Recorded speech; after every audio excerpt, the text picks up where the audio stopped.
So, Luigi is co-founder and CEO of Trakti and is a startup bootcamp alumni as well. So we're going to talk about his journey so far. We'll talk a little bit about blockchain and then talk about what advice he's going to give other people in startups. So we'll have time for a Q&A session at the end. But if you do have any questions and you feel compelled, then throw something or hold your hand up. Or you can tweet with the hashtag #StartupBournemouth, and Megan will be keeping an eye on that, and we'll ask the questions if you're a little bit shy. Okay. So before we start, I had a personal target. So could we have a show of hands of how many people think they know what blockchain is? 1, 2, 3, 4, 5.5, 6, maybe. Of those 6.5, how many people think they could explain it to somebody else? Not many. James, you must have put your hand up, mate. Yeah. So I think our target for tonight, as well as learn lots about the startup and entrepreneurial experience, is to maybe go away having a fairly good explanation for somebody else of what blockchain is. So you should understand it and you should be able to explain it to somebody else.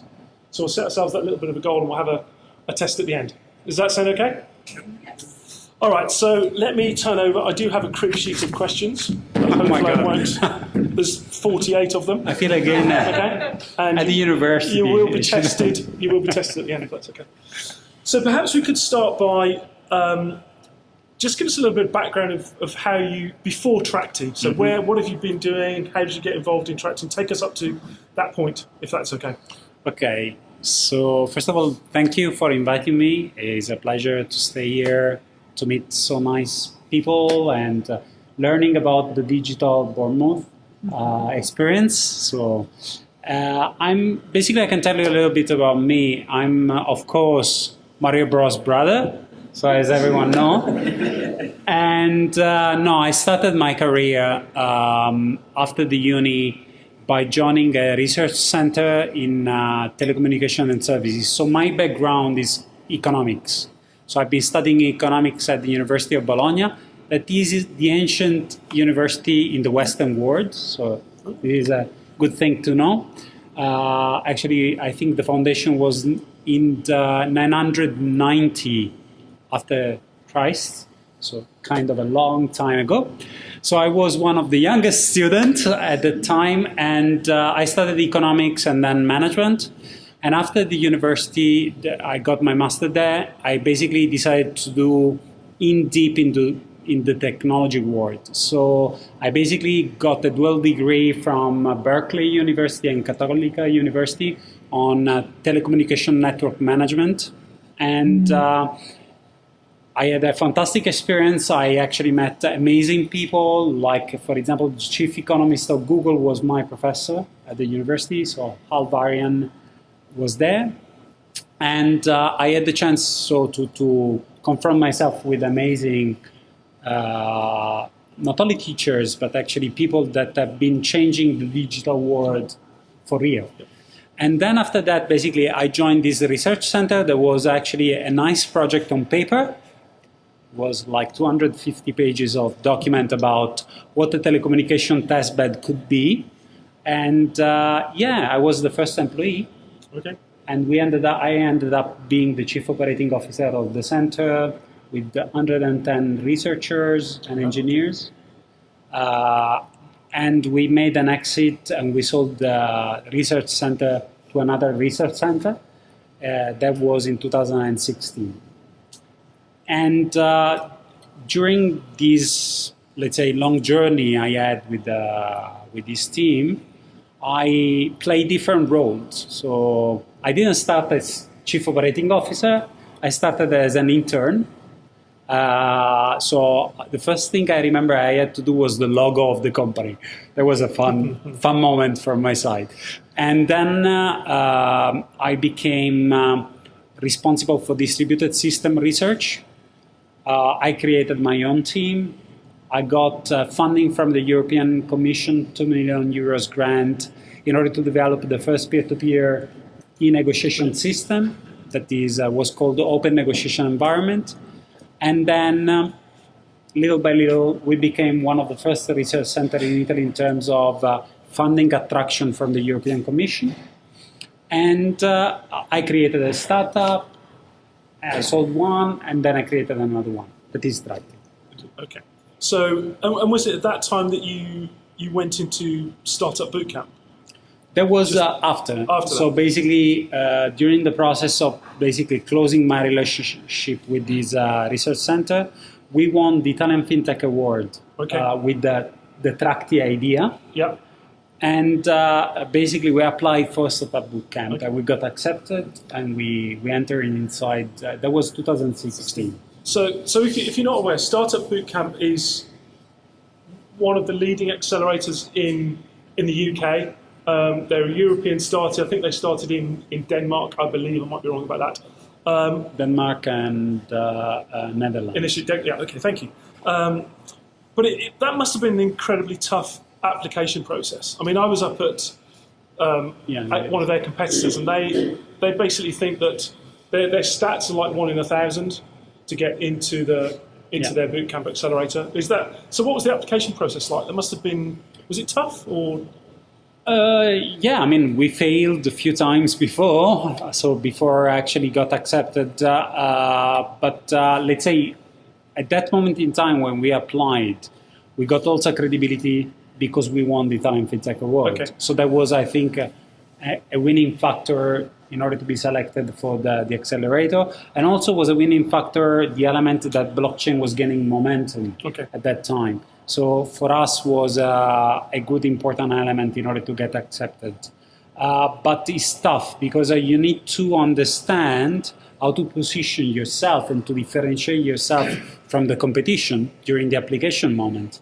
So if you don't have a clear idea of what you want to achieve during the acceleration period, which kind of benefits you can obtain by the acceleration program, how do you want to play during the process, and also how to position within the market is going to be very difficult that you're going to be selected. Okay.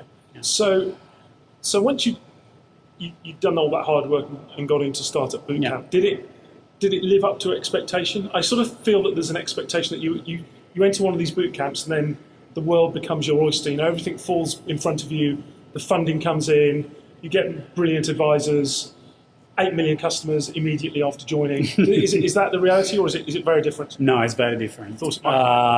Unfortunately, let's say Startup Bootcamp as a concept, as an acceleration, and every accelerator is focused on giving you some knowledge and understanding how you can use the resources in the right way. But it's not going to prepare your red carpet to show up and just stroll on it, right? So it's going to give you tools, and you need to understand how to use those tools correctly. And the first thing that they teach you is that, okay, which kind of objective you have this week, how do you want to achieve, how you're going to measure, okay, and you test, experiment, and you come back and report. So every week for us was a challenge. In general, there were activities we had to do during the week.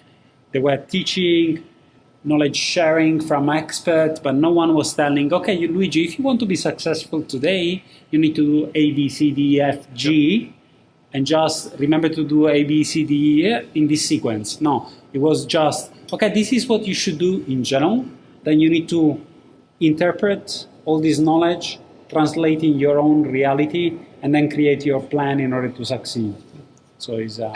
And so during that, how long is the program? Was it? The program was 3 months. 3 months. Okay. So 12 weeks. Okay. So during that 12 weeks, did you have any big challenges that that were more difficult to overcome? Because obviously they're setting weekly objectives, and in the type of business you're in, I imagine that's quite hard anyway for testing, and going out and testing theories on a week is quite tough in any way. But were there any particular moments where you were really questioning what you were doing in terms of? Yeah, I mean, especially at the beginning, the first phase is about validation. So you have your own idea. Now, your ideas are worth nothing. Why? Because you need to validate those. So you're testing your own assumption against the market needs. So what do you need to do? Now, the problem was for us that we had already a pretty good technological base developed. So we were not coming with a pitch deck there. So we had a lot of predefined and let's say, engineered pieces of the technology. So our assumptions were quite tough to be dismantled.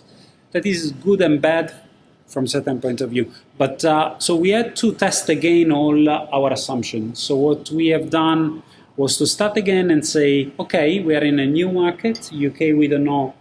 There is a different culture, different way of speaking about technology, different way of working with clients. So we had to restart all the process that we have been doing in Italy, in UK. And actually the cultural aspect was really, really, really, really big thing for us, because I see the UK market very different from the Italian market. In Italian market, reputation and engineering stuff is very important, okay? In UK, I see the marketing as a very important element, even sometimes more important than the technical piece, because how you position, how you brand your company, it counts a lot in terms of what's going to be the opinion of the leaders inside the market. So our difficulty in this case was we were not good in communicating our product. Okay.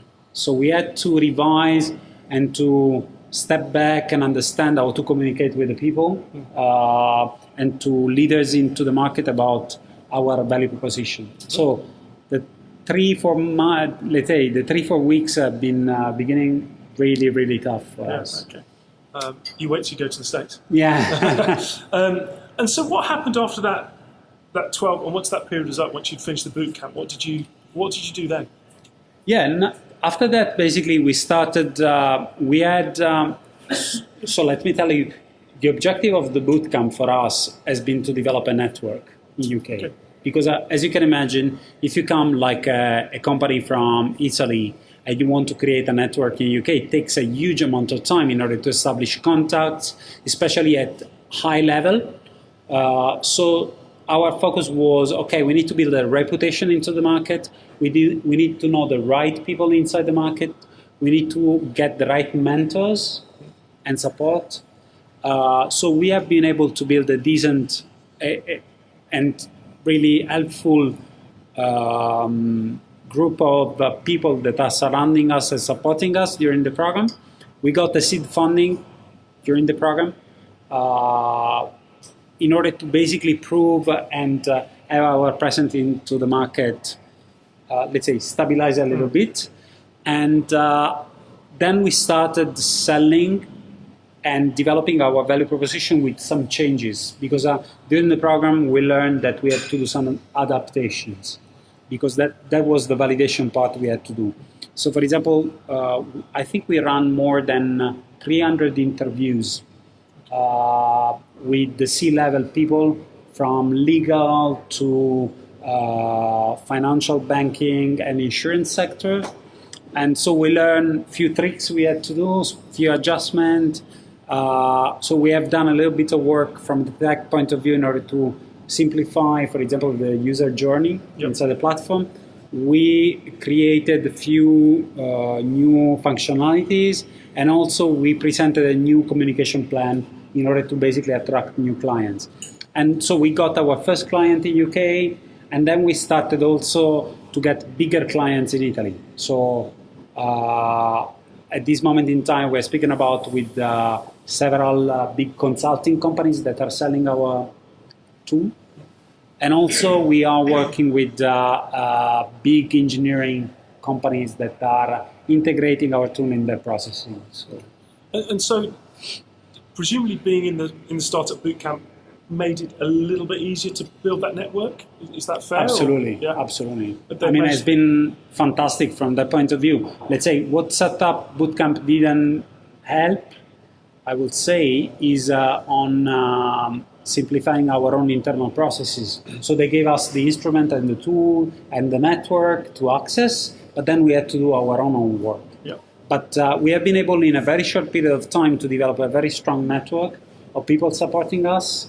And we could have been doing much better in terms of marketing, advertising, But again, this part is not our core, our strength, because we are more techie rather than marketing people. So that's quite a nice segue into, obviously now you're the master of your proposition. So what's the elevator pitch for Trakti then? What's the 30-second Trakti pitch? Yeah, so Trakti is a contract negotiation management platform integrated in the blockchain. So we support companies to streamline their processes, their negotiation procedure, their contract management procedure, and we use the blockchain in order to automate all the obligation management of the contracts, and also to make sure that the contract itself is neutral and safe in the blockchain, so no one can actually modify or change it without anyone to know, let's say. Cool. And the blockchain is also being used in order to manage the network, the payments, all the invoice factoring, all those kind of activities that where actually at this moment most of the processes are done manually, while in Trakti those are done automatically by the blockchain. So can you give us maybe a real-world example of how it's being used? Yeah. Is that okay? Yeah, no, it's fine. So we are using Trakti in the supply chain management of procurement in order to control, for example, the delivery of certain services. So there are, for example, in delivery, there are some agreements you have with the provider, and you want to monitor that the rules and the agreements of the contract are aligned with the SLA service level agreement you have. So in that case, for example, we control the dispatching of goods that are flowing inside the supply chain at the same speed that has been defined by basically connecting our smart contract with the system of the service provider. And so we verify all the time that the SLA is corrected, and so they give prices and bonuses to the company that are following exactly those delivery. Okay. And so what's the sort of unique element that blockchain provides to that whole smart contracts thing? Yeah, I think, let's say at this moment in time, or even before the usage of the technology, most of those processes were running by individual, by hand, with a lot of coordination work needed. While with the blockchain, everything is a little bit automated, so they don't have to care about getting reports real time, because actually it's the contract that is connecting, verifying, and reporting back, and also transacting in terms of tokens, let's say how much money should be transferred to the counterpart. And so the clearing is much simple. And also the accounts are managed in a more simplified way. While before, there was always a fight against, okay, did I invoice correctly or not? This shipment was not on time. So they've been wasting a lot of time in discussing with the counterpart about the real provisioning of the service. Now they focus more on, for example, improving the service, rather than speaking about the administrative side of it. Okay. Yeah. So is it fair to say that a lot of your customers at the moment are larger corporates, sort of bigger enterprises? Let's say at this moment we run mostly of our services on medium large. Okay. Yeah, we have also solution SaaS for small companies, but that is mostly self-service. And the blockchain element is still not 100% used. Okay. So we only provide the notarization part there. Okay. So, but is the vision for Trakti much bigger than the big enterprise? Do you see it affecting every business of every size in the future? Our objective is to become, if you want, a little bit like the Stripe of smart contracts. So the idea is that everyone that wants to deal with contract as smart contracts doesn't need to run an infrastructure, but can actually use us and plug us inside their own network. And then using blockchain to basically record the transactions that happen as part of that smart contract to give you that uneditable record. Exactly. Okay. So that is like a little bit today, if you want to develop, we were speaking about it, if you want to develop an e-commerce, you don't have to create your own technology. You buy Magento, you customize it, and it's working fine, and then you get additional plugins and things like that. We want to make Trakti a little bit the same. Okay. Sorry. Not, the little difference I try to make is that we don't focus too much on the crypto side of the technology, but rather more on the technology side, so the blockchain. So we are more a technology provider rather than a crypto marketplace or exchange, if you want. Yeah, and that makes sense. So have you seen the growth since, so you left Startup Bootcamp in end of 2016, Yeah. 2017, start of 2017, was it, around there? Yeah. End of 2016. So what's it been like since then on the journey in terms of growing and struggles? Let's say, especially when you start and you start in a sector that is still crystallizing, because I mean the blockchain sector is pretty new. Okay, so even the big companies or the medium companies, they still don't understand what does it mean, right? So the good thing is that we have a product that is selling even without the blockchain. So we can still sell contract management and contract negotiation capabilities to administration or companies that need to manage contracts. So every time you need to sign a contract with a counterpart, you can use Trakti. But as soon as you are adding those kind of components like blockchain, what you do is basically you work on POCs, right? So proof of concept. So we have been working a lot with big corporates in order to run those proof of concept. Today I was speaking about, for example, proof of concept in insurance. So I've been working together with Telecom Italia, BNP Paribas Cardiff on a big POC on insurance in Italy, and connected with black boxes inside the cars. And those kind of things are very nice. You get a lot of attention, traction, and stuff like that. But then the difficulty at this moment is to convert them in a full commercial product, because there is still a resistance within the corporations to translate those products in a full product. For whatever reason, they could have different agendas. So the difficulty that we are still having, if you want, is a little bit about bringing those products to full market scale. Yeah.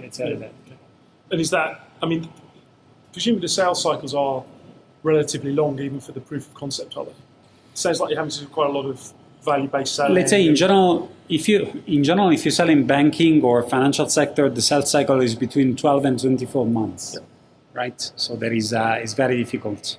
What we have been trying to do is to make it a little bit shorter by working on POCs. So in general, our sales cycle is between 3, 6, 7 months for the POC, and then what we are doing is that during the POC, we may let them feel comfortable in order to either extend or to go in production. And I think that's one of the important things when you're selling a subscription business, isn't it? Is that you have to prove that value within a reasonable time to give you that shot at that bigger sell. Yeah, the difficulty in this case is to define a specific, let's say, key performance indicator, not too many, one, during the POC that you can monitor. So they feel confident then to report to the board and to say, okay, I want to continue with this activity, give me the budget in order to do that. Yeah, absolutely. My longest sale was with American Express. It took 8 years. That was good. Yeah. You had enough resources for that, right? Yeah, eventually. It was quite tough. So let's talk a bit more about blockchain a little bit. There's obviously a lot of talk around blockchain, about what it is, what it isn't. We've just talked briefly about who understands it, who can explain it, and obviously the hands, there weren't a great number of hands up in the air. And I think one of the things we touched on earlier is that a question that was asked to me in the thing was, do you think that and I use the word hype, do you think the hype surrounding blockchain is sort of threatening its adoption within bigger businesses? Do you think people are overestimating what it can do and then what it is really used for? Is that affecting you at all, or are you just sort of riding the wave and trying to take every advantage that you can to deliver those smart contracts? No, I think, let's say, again, blockchain is a technology. It's not going... I mean, I remember the concept of, let's say, new business that we had with the bubble before, right? Yeah. New economy or... No, I mean, the economy is the same, okay? Can be improved. Technology is here in order to help us to become smarter, faster, to create new business models, but the basic economics are not going to change. Okay, so we believe that blockchain can actually support either new service and value propositions, or to optimize things that today will not be able to be optimized. Like, for example, in supply chain, the shipment or the document flow has been always painful. So those kind of things can actually be optimized. But there are also new business opportunities. So, for example, today we were speaking about what will happen when chatbots will start speaking among themselves and closing contracts automatically. How they are going to address, how they are going to negotiate those contracts. Which kind of contracts? Are they going to sign a physical paper? No, right? So we expect smart contracts to be adopted everywhere. Vending machine, as of today, so you probably know that all the equipment inside the house or the office are going to have a computer inside. And the IoT element is going basically to automate the processing of ordering of food or stuff like that, right? Now, if those sensors or those equipment will not have a contract embedded, it will be like Far West.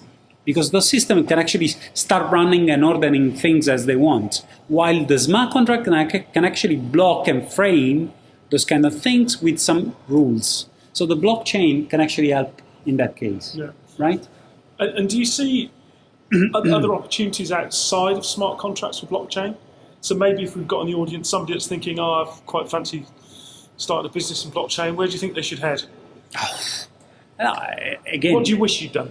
Or what's your next startup? No, I mean, we first of all, I need to finish this one. When I will sell Trakti, maybe in the next 5-6 years, I hope, with probably 4 billion, like WhatsApp was. Absolutely. Joking, of course. But no, I mean, there are a lot of opportunities. I think at this moment, there is an hype into the market because of these ICOs. So everyone, it was an easy way to get money, right?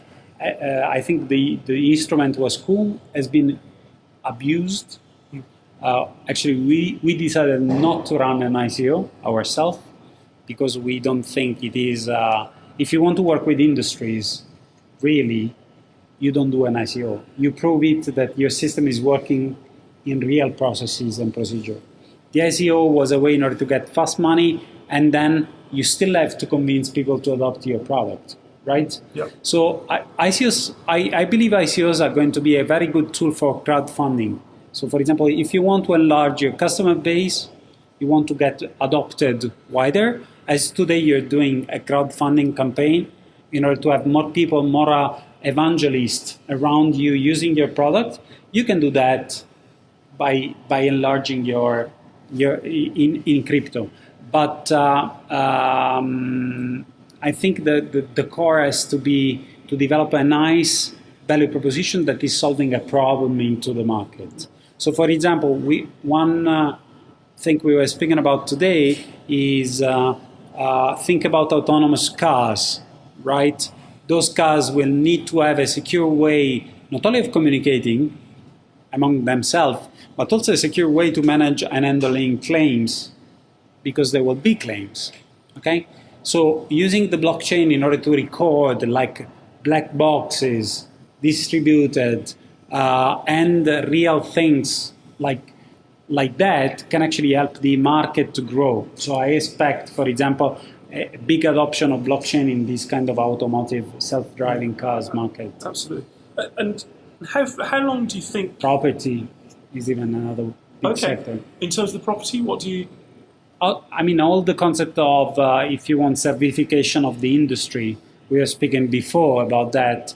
The industry of using the asset rather than acquiring the asset, and giving access to those assets based on services, and using the blockchain as a distributed ledger for recording the transaction and the usage is a fantastic case. And then presumably you could take that further down to, I think Marcus mentioned it to me earlier, about property ownership. You know, sort of an although we have that with handbooks, but that sort of thing that you talk Property ownership is a little bit. I think the concept of ownership with the blockchain is a little bit blurred because actually you need to. Now we will still have physical things and objects, but what you can create is a digital self of the object that can be tokenized, and you can actually provide these instead of as ownership concept rather than as a service. Yep. Right? So you can use that thing for a period of time that corresponds to X amount of tokens, and maybe if you treat it well and you improve it, you get some additional tokens after you leave. Okay. I make an example. Okay. And we've talked a little bit about the hype and the growth cycle. How long do you think it will be before blockchain, and we'll treat them separately, I think, blockchain and smart contracts will reach a form of like mass adoption, like early majority adoption in traditional Go cycle? Are you thinking 1 year, 5 years, No, 10 years? there will be between 15, 5, 10. 5, 10. Yeah. Is that for blockchain? The blockchain. And smart contracts, do you think that will be sooner, later? Again, it depends how do you use smart contract, which kind of job they need to do. If you want to have the full acceptability of a smart contract for legal purposes, like we don't need any more a legal document in order to run a contract, we just do a smart contract, I think it will take a little bit more time. If you want to use the smart contract as basically a tool for managing obligations that are written on a legal traditional contract, that is something we can do in a short period of time. Okay. So in the next, I expect in the next 2-3 years to have a growth. Okay. And obviously one of the challenges for startups is how you stay liquid or funded through that period, and especially if you've got such a big goal. Smart contracts is a very big goal. You need sort of patient capital, don't you? You need people to stick with you and stay with you for a fairly lengthy period of time. Well, you need the clients And the clients, yeah. Both. No, yeah, I mean there is a big discussion. We had as founders, we had also discussion before with you. There is always a discussion about when is the right time to get money, and also why we need money. Yeah. Because again, it's not always good to get money from outside, because money doesn't flow easily. And also when it comes as strings attached, right? So you need to be very wise of using money in the right way. Thanks to God in UK we have very good incentive schemes like EIS, SCIS, in order to get, let's say, to offload the risk from business angels, individuals, and to give a little bit more freedom if you want to entrepreneur to risk a little bit. Yep. But still, you get the money, you need to start producing X. So 10X, 5X, whatever X it needs in order to become successful. So I think that you need to get the money from investors when you think you can satisfy their expectations. So when your engine is proved, when you have the right alchemy among team, product, and clients, and so you can scale and ramp up fast. Yeah. In our case, we've been very lucky that we always had clients since the first day. So we have never been dependent by funding so far. So we have done a very small round, and we have been selling all the time. So the focus at the moment is to build the business so that you've got that repeatability of how to sell it. And then you get the institution money to scale. Yes, exactly. Yeah, okay. So the point is that we know exactly, we have been done tests, validation, we're growing. We know how it works. What we need now, for example, in this phase, is more capital in order to grow with the exact same pattern that we have been defined. And in that case, makes sense because, for example, in order to grow and to do investment on marketing, communication, sales, that thing is something you need to do right. You need competencies, so you cannot just think or pretend to do things that you don't know. you need to hire people that are very competent in those kinds of things. And you mentioned you've just opened an office in London. Yeah. Could you perhaps talk us through, because obviously being Italian based, that's still a stretch. I know what it's like to open an office in a foreign country. It's quite challenging. The company is UK based, but let's say we have a physical presence. So what drove that decision, and has it been since you've opened that? Because you have two offices now. You have an Italian. We have an Italian office and UK office. No, the idea is that we started the office in UK for two reasons. The first one is, of course, after Startup Bootcamp, we wanted to stabilize our presence here. And also because UK is a very important market for us, also for our, let's say, scaling up strategy. It's, we know that all the processes on contracts in UK are mostly driven by London. Okay, so the biggest property sector is there. You have a very strong insurance and financial sector. So all those are players we can sell to. So we are in the process of selling to a couple of them. And having a physical presence is very important because for communication purposes, you need to have the possibility to meet with them and to engage into a conversation, let's say, without thinking about, okay, when I'm going to be back to UK. So we can always have a person to rely. And also from a customer point of view, customer management is important to be close to the client. Yeah, absolutely. And so what advice would you give to, I think there are a few people here who are relatively new in the startup journey, thinking about starting. What advice would you give to those people who are starting out the journey? What have you found particularly rewarding, challenging on your, and obviously you've been through a couple in terms of growing the research lab from a few to 110 and now the new journey. What sticks out to you as being? Yeah, I think that having a great idea, big idea is fantastic. You need to be inspired, but if you don't have a team supporting you, super tough that you will achieve anything. Like, you need to create the right alchemy among people. And you need to get a very strong team that is sticking together, is supporting during the goods and the bads, during the highs and downs. Because living in a startup is like being in a roller coaster, and sometimes you feel super excited. We won this award. We're going to destroy the world. And the day after, you are with the check and no clients around you, right? So I mean, you need to then be strong. So, and also it's very intense. Sometimes you feel really not good, and having someone else backing you, like, no, we're going to make it, is really motivating you. So team is the first thing. And actually investors will invest in a team and not on the idea. Because the idea can change. They have all the instruments to let you change everything, but if the team doesn't work, they're not going to invest. So having a great team is a fundamental thing. The second thing, start super small, agile. We had an issue in having a big vision with a big product. That was really tough because when you have a big product, you stretch. You start doing many things. So one value proposition, easy to explain and easy to prove, gives you much more benefits than having a big value proposition that doesn't scale.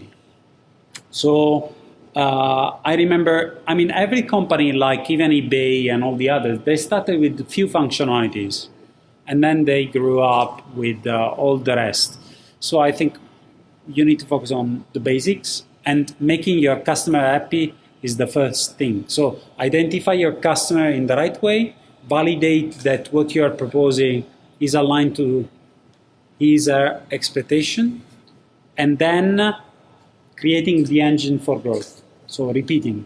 That's the sequence, I think, that if you get it right, yeah, it would be really nice to see you there. And how many co-founders do you have? We have three. We have three people. And how did you have you known each other for a long time, or? Yeah, actually, with Mahfouzul, that is my CTO, we know each other since basically the research center. He has been working with me since 2011. And yeah, we said, let's create this company. So that was easy. And with Nevio, we know each other because one of my research activities, I have been interviewing successful entrepreneurs for the specific on e-negotiations, and it was one that actually ran the biggest bid for UMTS in Italy. So I wanted to understand the negotiation strategy applied. So we started discussing, we liked each other, and we created the company after. And so what does the next 12 months hold for Trakti? So we won another award because, as I said to you before, I think we want to position ourselves in a professional sector. So having recognition is a very important element, right? So you can get recognition in two ways. Either you do like a lot of noise and you pump up your brand, maybe without having the technology behind you, is a strategy. So you need to play very well in that case. Or the other way around is that you do a little step, but you build your reputation based on delivery. And in that case, for us, it's been very important to get, for example, the Italian FinTech Award, to enter inside Startup Bootcamp, to now win the Kickstarter Accelerator program that is in Switzerland, because we want to enter into the Swiss market. And as you probably know, Swiss are very tough in general, based on the expectation they want. So you need to qualify in order to enter into the market. And by going through those programs, people, they listen to you better, let's say, and they are more at ease in order to speak with you. And when they see a product, then they are very impressed. Yeah, absolutely. Okay, so any questions? So we started this activity because all the process was, we had an idea from a research point of view, right? And after the research program I ran, I developed a new concept that is a specific language and engine. So the first thing was to develop few functionality for a specific client. So we got this client on board. It became like a co-developer, if you want, for us. So we started developing a functionality for him. He bought it, and he gave us a lot of feedback. And then he referred to another one. So we started growing the market organically like that. So not many clients, but very good clients that were giving us feedback. Each time was for us a way to not to grow immediately because we were not ready. We didn't have a very good interface. We had to improve the logic of the system. But having a client was a way for us to challenge against our own internal expectations. Because if you are a developer, and you probably, some of you, how many developers we have here? 1, 2? Developers are always right. But then they don't speak with the client, right? Most of the time. And it's not because, I think it's because everyone has his own way of communicating. And communicating in code is nice and comfortable. The problem is that if you don't get a client that is telling you, you don't really understand that, then you don't challenge yourself. So our decision was, okay, we're coming from research. And researchers are even more like developers because they live in the perennium of ideas. We write algorithms, papers, and we are super satisfied. In that case, for us, working with the client was, okay, that's a real word, this is what they want, and then we can do a little bit better. So for us was a little stretch at the time, but we got a client since day one. And then growing, changing, getting other clients, moving a little bit of our focus has been the way we have been reaching this moment. Anybody else?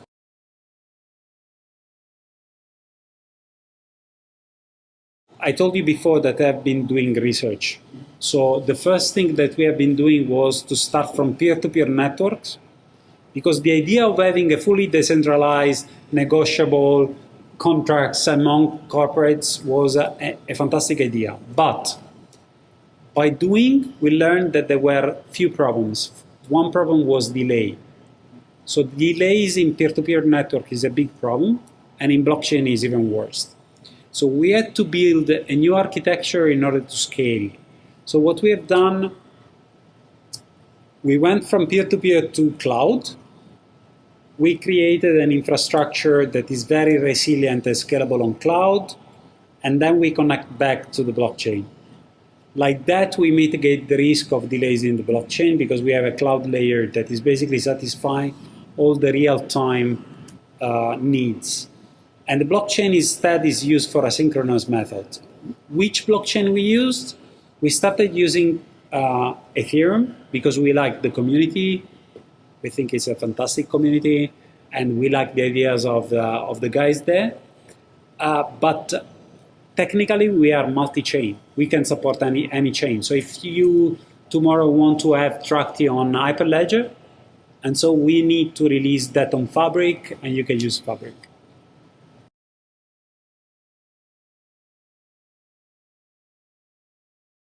Okay, the first thing is a blockchain is an infrastructure that should be used only when there are many entities and they don't trust each other. Okay, first thing. Then is a distributed ledger. So is a system in order to record transaction instead of in a centralized database, in a distributed one. So no one can cheat. Okay, so because if we have a centralized database, I can always change the records if I have the master password of the system, and I can tell, look, Nuria, no, you already pay me, or you didn't pay me, and you need to give me money again. How you can prove that actually that thing was done or not done? There is no way, because I can always change the records. Blockchain, for that, is a fantastic thing, because having a distributed database, in order to change the records, you need to hack, let's say, 51% of the nodes at least, in order to prove that actually those transactions have been changed. That is very difficult, especially if you are in a public system. So what it is a blockchain is a distributed network with ledgers that are distributed, that they can record transactions, and they can also run contracts that are like application on top of this network for specific vertical, like, for example, can be property, automotive, etc.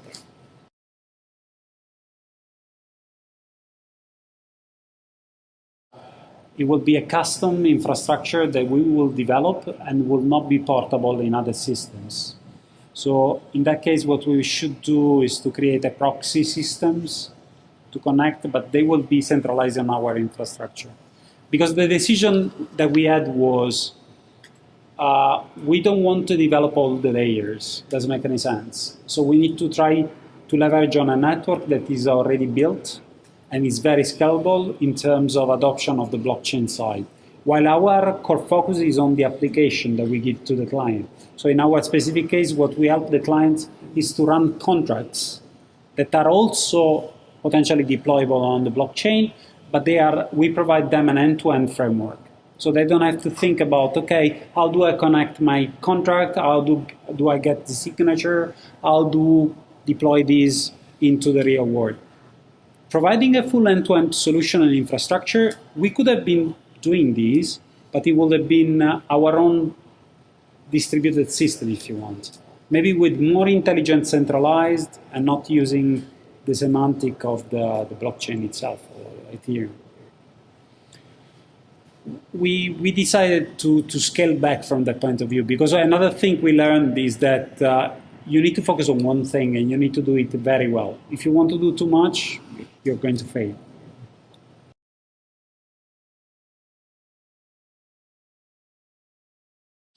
I think the big challenge is to be able to grow, let's say, at the pace that the market is requiring. Because let's say the challenge you have as a startup is that you do a lot of outreach, because at the beginning you can do as many promises as you want, right?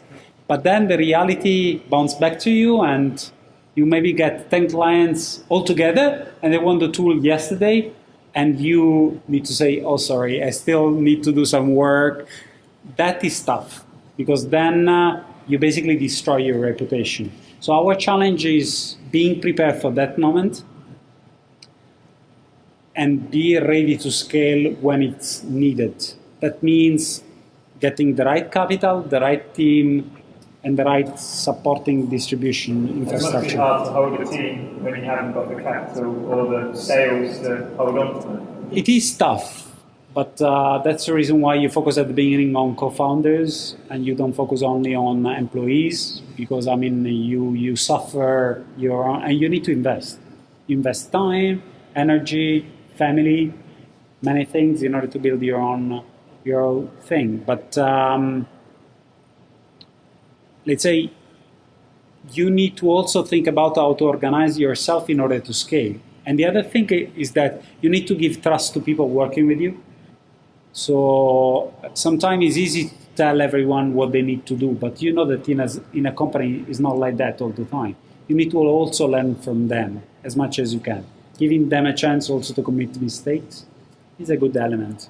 So finding the team is tough. I think it's the biggest difficulty we have. And I think everyone here, you're also entrepreneurs, team members, you know how difficult it is to work with someone, right? To find the right talent for your team. That is the tough part.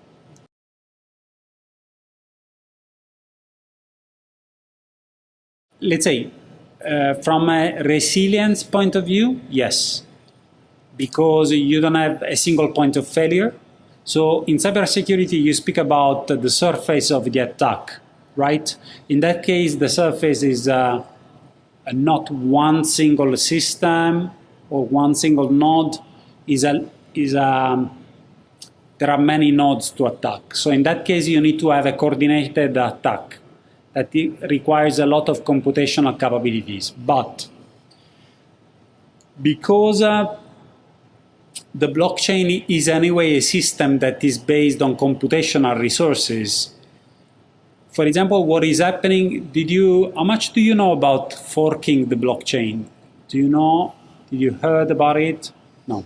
Okay, there are communities that they join a community. Let's say Ethereum was a community. So all the people were starting joining the community of Ethereum.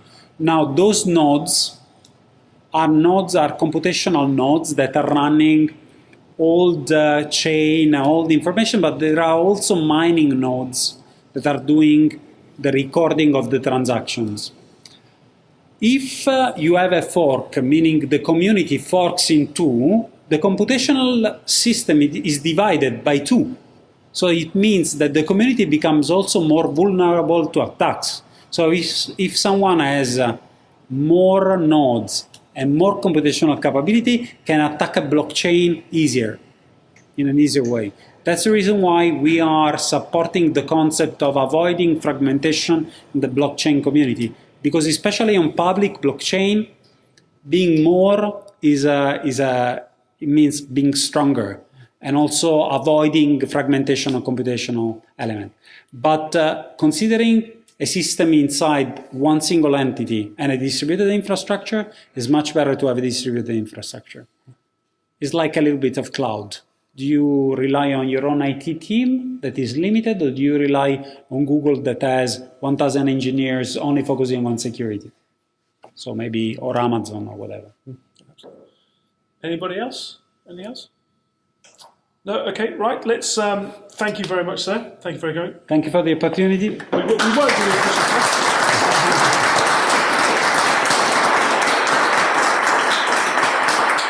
So thank you all for coming. There may be a beer or two left. There's 4. Actually, one of those is mine, so that's 3. Do you need a beer? I still have one. Oh, there's 3 beers. And thank you all for thank you all for coming. I hope you enjoyed it. Thank you. Thank you.